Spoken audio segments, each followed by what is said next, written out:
Olá, muito boa noite. Já está no ar mais um Tá na Web, o programa que te deixa por dentro dos assuntos que estão sendo falados na internet, principalmente aqueles mais pesquisados e que viram trends do Google.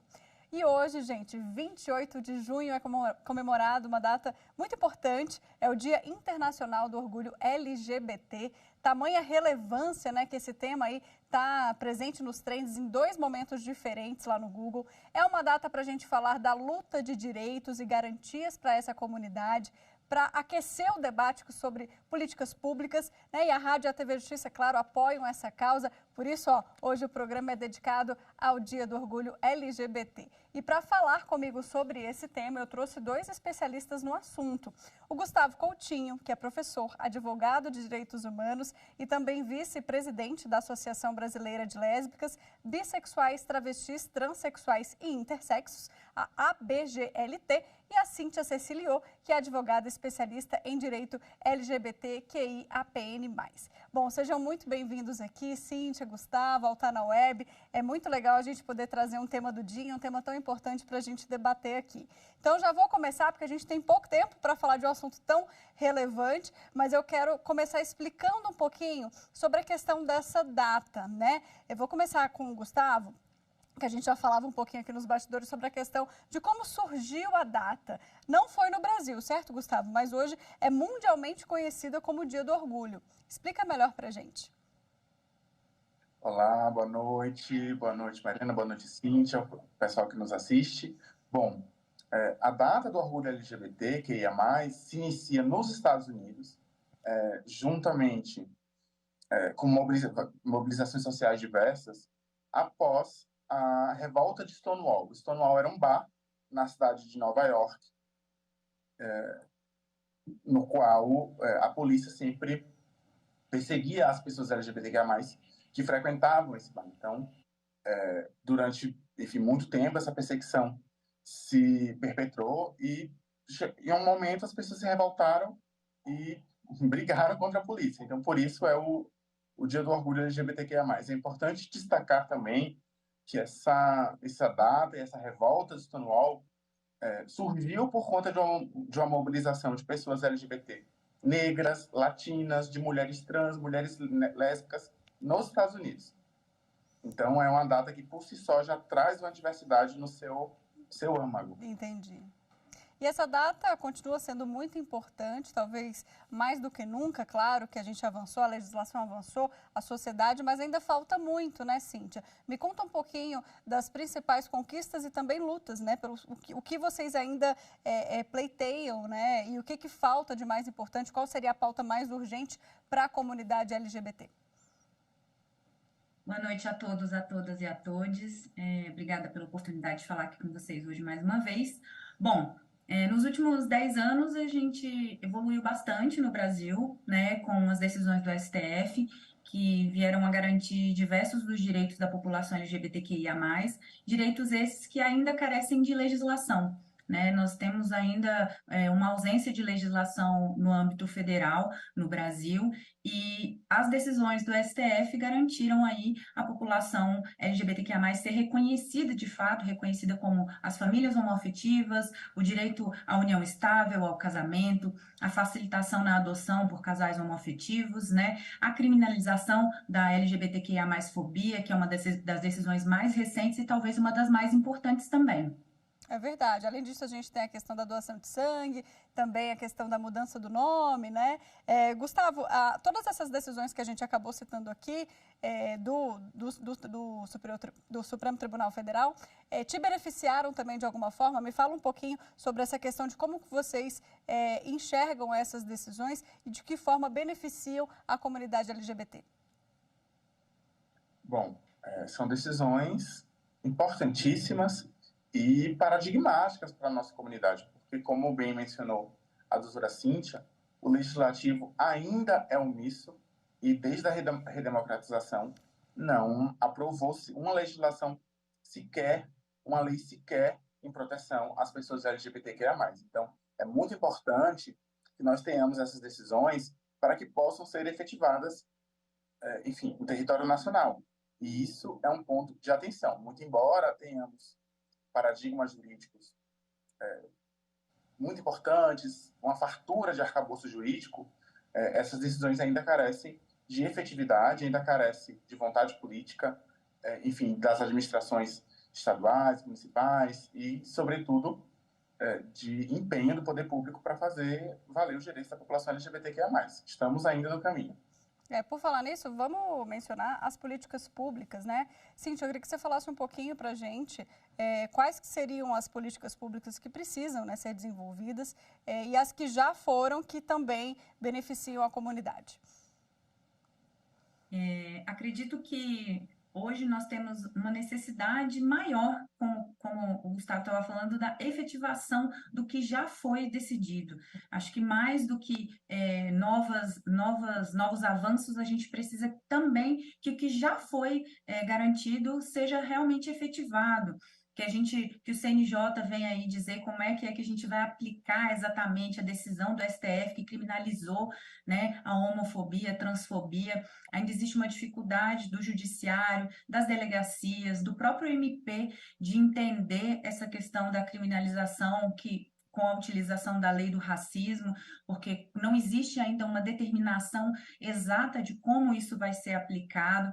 Então, nos últimos 4 anos, a gente teve uma dificuldade nas políticas públicas e a gente vê que isso já, nesse novo governo, nós já temos um pequeno avanço, né? Na verdade, eu diria um grande avanço, e em tão pouco tempo a gente já vê uma movimentação governamental para que existam novamente políticas públicas que ficaram paradas nos últimos 4 anos para a população LGBTQIA+.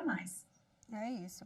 Gustavo, vamos falar um pouquinho agora de direito comparado, né? A gente sabe que essa opção e você, enfim, ser gay, ser lésbica em outros países, isso é uma ameaça à vida, né? Então, se a gente for olhar aqui no direito comparado, o Brasil até que não está tão distante aí de uma realidade de aceitação e de respeito com a diversidade. Queria que você falasse um pouquinho sobre a realidade de outros locais que não têm essa aceitação e não têm reconhecimento jurídico, né, que a gente tem aqui no Brasil. Bom, no mundo, hoje, nós temos, infelizmente, 64 países que criminalizam as relações entre pessoas do mesmo sexo. Então, é um número muito alto. O Brasil, muito embora tenha um arcabouço jurídico muito grande, muito farto, como eu mencionei, registra ainda índices de violência altíssimos. Nós somos o país do mundo que mais registra assassinatos violentíssimos contra pessoas travestis e transexuais. E, por outro lado, nós temos países como a Uganda, que recentemente empreenderam esforços para aprovar legislações que criminalizam as existências das pessoas LGBTQIA+. Então, nós temos diversos paradigmas do mundo, diversas experiências, e nós, no Brasil, temos uma quantidade bacana, interessante de legislação, de decisões, perdão, e, no entanto, carece de efetividade ainda. Entendi. Mesmo assim, a gente ainda vê, inclusive hoje eu estava lendo uma reportagem sobre isso, a questão de refúgio, né? Que as pessoas LGBT ainda procuram refúgio aqui. Cíntia, o Brasil, né? Olhando assim de fora, nesse panorama internacional, ainda, com todos esses dados que o Gustavo acabou de mencionar, ainda é uma opção mais segura para muitas dessas pessoas, correto? É verdade. Apesar de não termos uma legislação, né, como a gente já falou, as decisões do STF hoje garantem e protegem a população LGBTQIA+. Nós somos o segundo país, ou terceiro, se eu não me engano, mas é segundo ou terceiro país que mais tem proteção à população LGBTQIA+. Apesar dos nossos números também das questões de assassinatos e de formas, inclusive, brutais serem muito altos, a gente também é um país que garante, que protege a população de forma bem ampla, mesmo sem legislação. Essas decisões do STF fazem com que a gente tenha uma proteção. Eu posso dizer que sou uma das pessoas que sou uma mulher lésbica e faço questão de estar sempre falando e levando a informação para as pessoas, porque muitas pessoas também não se beneficiam de diversas das decisões que nós temos, porque não tem nem conhecimento de que tem aqueles direitos. Então, é importante a gente ter, inclusive, políticas públicas para alcançar a população, para que ela saiba que tem esse direito, né, garantido. Interessante você falar disso. Eu queria até ouvir de vocês, né, porque esse lugar de fala é de vocês, de que forma que a sociedade civil como um todo, vou começar pelo Gustavo aqui, como que a sociedade civil pode, na verdade, lutar contra, né, esse preconceito e pode auxiliar nesse respeito, na questão do conhecimento, beber de fontes confiáveis, como se informar. Queria que você desse dicas aqui para a gente. Bom, nós temos... por iniciativas da sociedade civil, diversas publicações, manuais, como o da WGLT, da ANTRA, Associação Nacional de Travestis e Transsexuais, enfim, as OABs nas suas seccionais também tem uma série de materiais informativos que são de confiança e que podem auxiliar a população na sua luta por direitos. O importante é, primeiro, a compreensão de que todo e qualquer espaço deve promover um atendimento livre de discriminação.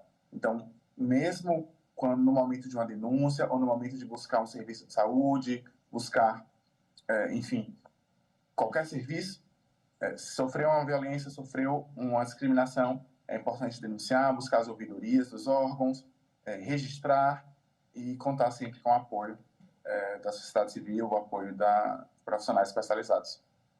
Cíntia, o que você diria, então, para quem está assistindo a gente e quer participar desse movimento, não só agora, né, nesse dia, nesse mês que a gente fala tanto do orgulho LGBT, mas quer levantar também essa bandeira e agir de forma não preconceituosa, inclusive ensinando também o próximo?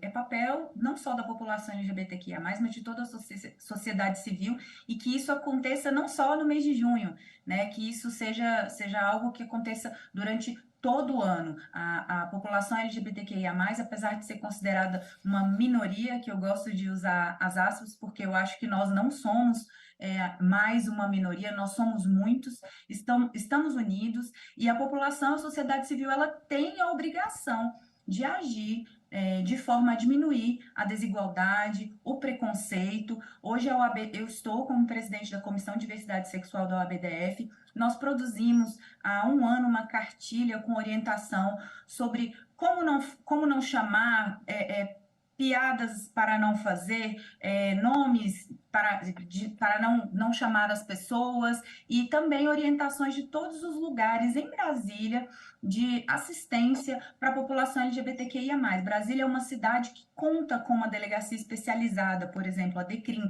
e várias das capitais hoje já têm essas delegacias, são delegacias onde a população LGBTQIA+, é atendida de forma diferenciada, tem aí um acolhimento, então é importante que as pessoas procurem, denunciem, e não só as pessoas LGBTQIA+. Se você é uma pessoa heterossexual, presenciou qualquer atitude de homofobia, de transfobia, procure, faça uma denúncia, seja no seu trabalho, seja se aconteceu no seu trabalho, se aconteceu na rua, no seu prédio. É importante que a gente denuncie, até para a gente ter estatísticas. Hoje, a gente tem dificuldade até de falar das questões porque a gente não consegue ter nem estatística, porque as pessoas ainda têm medo de denunciar, têm medo de represálias, então é importante que as denúncias sejam feitas para que as estatísticas sejam também reais.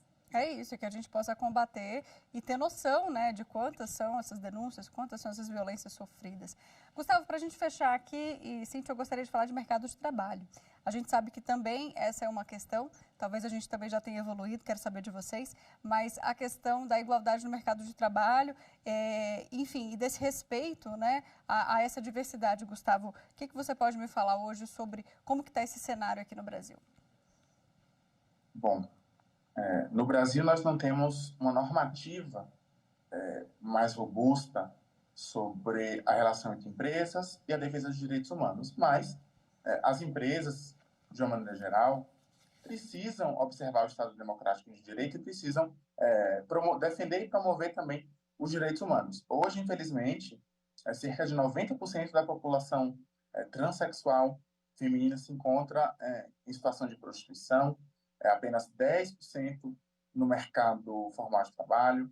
Os espaços educacionais, de uma maneira geral, também são extremamente violentos e alijam realmente a população LGBT, empurrando-nos para o êxodo, para as situações degradantes, muitas vezes, no mercado de trabalho.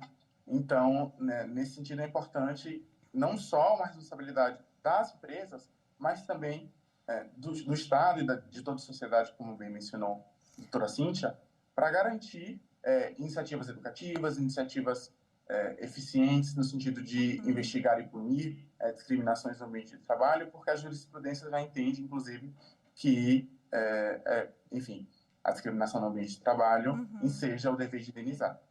É isso. Cíntia, existe, rapidamente aqui só para a gente fechar, existe algum cadastro de empresas que são inclusivas e que tem esse olhar, né, para a diversidade? Confesso que não sei se existe, mas se não existe, deveria existir. Mas hoje as empresas elas estão com esse olhar, como o Gustavo disse, voltado mesmo para as questões de diversidade. Muitas delas já aplicam esse tipo de consultoria dentro das suas empresas para orientar os superiores, orientar todos os empregados sobre as questões de diversidade. E aí essa diversidade de uma forma até mais ampla, falando de pessoas LGBTQIA+, mulheres, pretos, né, PCDs, é importante que as empresas tenham esse olhar voltado para dentro do âmbito dos seus funcionários. Até porque hoje grande parte da população que consome também está preocupada com isso. Então, a população, quando ela vai consumir determinado produto ou entrar em um estabelecimento para fazer ali o consumo de alguma coisa, eles estão preocupados em saber o que aquela empresa está fazendo, qual é o posicionamento de mercado dessa empresa. Essa empresa, ela acolhe, ela contrata a população LGBTQIA+, ela tem cota para mulheres trans, que têm dificuldade de entrar no mercado de trabalho. Então, isso hoje, graças a Deus, a gente avançou de forma que nós estamos falando sobre isso, as empresas estão tratando sobre isso e a população que consome está preocupada com o que as empresas estão fazendo. Então, é importante também que a gente fique atento às empresas que estão colocando a logo de arco-íris nesse mês, que isso seja perpetuado durante o ano todo e não só no mês de junho. Tem que ter coerência, né? Não adianta entrar aí na onda da web para falar do dia e não ter dentro da empresa essas pessoas que têm essa representatividade. Bom, gente, eu adorei nosso papo. Infelizmente, nosso tempo acabou, mas Cíntia, Gustavo, obrigada. Vocês enriqueceram muito o debate, aprendi bastante, tenho certeza que o pessoal que está assistindo a gente também. Obrigada, agradeço a oportunidade, sempre à disposição para poder falar e informar todo mundo. Obrigada, Cíntia. Muito obrigado, boa noite. Até mais, gente. Você aí de casa continua comigo, hein? Agora a gente volta aqui para as telas do Google para saber quais foram os outros assuntos pesquisados durante a semana na web. Vamos lá para os destaques que a gente separou? IBGE é o nosso primeiro trend aqui de destaque, porque o Instituto divulgou o resultado do censo 2022. E aqui vão alguns headlines aí da pesquisa. De 2010 a 2022, a população brasileira cresceu 6,5% e alcançou a marca de 203,1 milhões de habitantes, na verdade, aqui no Brasil. Os 3 estados brasileiros mais populosos são São Paulo, Minas Gerais e o Rio de Janeiro. E a região menos populosa no Brasil é o Centro-Oeste. No site do IBGE você também consegue mais detalhes aí dessa pesquisa do censo de 2022. Mais uma vez, no trend aqui, a gente tem Desenrola Brasil nos destaques. Isso porque a portaria com as regras de adesão ao programa foram publicadas no Diário Oficial. A ideia do Desenrola Brasil é renegociar as dívidas dos brasileiros, mais especificamente as famílias que devem aí até R$5 mil. No site do Ministério da Fazenda você encontra todos os detalhes e como participar também do programa. E o nosso último destaque é Bolsonaro, com mais de 200 mil pesquisas. O ex-presidente é alvo de um processo no Tribunal Superior Eleitoral que pode deixá-lo inelegível. Na terça, ontem, o Corregedor-Geral da Justiça Eleitoral e também relator do caso, o ministro Benedito Gonçalves, votou pela inegibilidade de Bolsonaro por 8 anos a partir das eleições de 2022. O julgamento vai continuar amanhã e você pode acompanhar ao vivo na TV Justiça a partir das 10 horas ou no nosso canal no YouTube também. A gente faz agora uma rápida pausa e eu volto na sequência com mais informações para você. Te espero.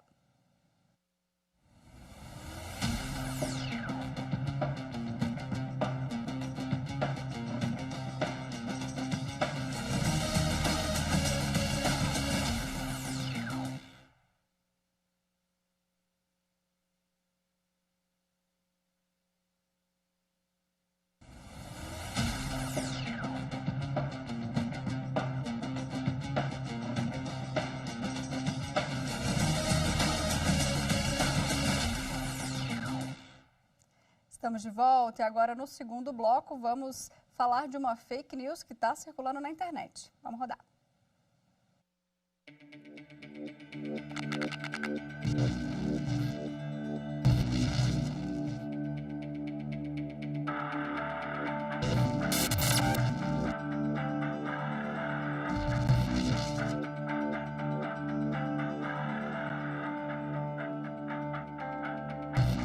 Atenção! Está circulando nas mídias sociais que existem produtos, suplementos que podem curar o diabetes. Isso é uma fake news. O diabetes é uma doença crônica que não tem cura. O estudo DIRECT, publicado na Lancet, feito no Reino Unido, a Lancet é uma revista de alto peso científico, mostrou que pacientes que tiveram perda de peso através de uma dieta e acompanhamento com exercício físico conseguiram sim colocar a doença em remissão. O que é remissão do diabetes? É quando o paciente permanece sem medicação para o diabetes e com os níveis de hemoglobina glicada menor que 6,5%. Isso é possível, a gente fala em remissão. Esse dado é estruturado pelo American Association, o ADA. Neste caso, a gente conceitua remissão do diabetes, mas é importante a vigilância ativa, porque a hiperglicemia pode voltar a acontecer. Isso precisa se manter por 3 meses. Então, voltando, o diabetes não tem cura, mas tem controle e remissão. Pois é, vamos falar mais sobre isso agora com a Jamile Drago, que é endocrinologista e está aqui com a gente no Tá na Web. Jamile, bem-vinda. Bom, a gente já ouviu aí sua colega explicando que diabetes não tem cura, tem apenas controle. E o que foi falado nessa fake news foi justamente a questão de suplementos, como whey protein, né, barra de proteína. Esses alimentos, é importante dizer também que eles precisam ser prescritos para esse paciente e que o paciente, ao comer esses alimentos, ou ingerir, né, enfim, a bebida, seja o que for, não está isento de poder ter alguma consequência, até porque esses alimentos contêm açúcares, não é isso? É isso, é uma fake news extremamente perigosa, porque nós temos 16 milhões de portadores de diabetes no Brasil. Muitos nem sabem que têm diabetes e é uma doença que é progressiva, grave, e que está associada a várias complicações. A principal delas é a doença cardiovascular. E lançar na mídia uma cura para o diabetes chama muito a atenção dessa população, porque afinal ninguém quer ter uma doença crônica. E os suplementos, como uma associação de um bom tratamento, por exemplo, suplementos proteicos, são muito interessantes e coadjuvantes para quem faz atividade física de forma regular e também tem uma combinação de nutrientes que é muito interessante qualquer pessoa ter esse aporte de nutrientes que deve ser satisfatório. Então, a proteína e fibra sempre está relacionada a um baixo índice glicêmico. Então, realmente ajudam no controle glicêmico, mas não a cura do diabetes, não estão relacionados a nenhum tipo de cura ou melhora, ou principalmente a retirada de medicamentos que devem ser usados com prescrição médica e também de forma contínua, porque é uma doença crônica e que deve ser tratada de forma adequada. É isso, Jamile, nessa resposta você já respondeu também minhas dúvidas. Eu agradeço muito a sua participação aqui no Tá na Web. Claro, sempre lembrando, procure um médico especializado para se cuidar. Muito obrigada pela sua participação, viu? Boa noite. Obrigada, boa noite, Mariana. Bom, a gente fica por aqui. Não deixe de seguir a TV Justiça nas redes sociais. A gente está no Instagram, Twitter, YouTube e Spotify. Muito obrigada pela sua companhia e eu volto na semana que vem. Até lá!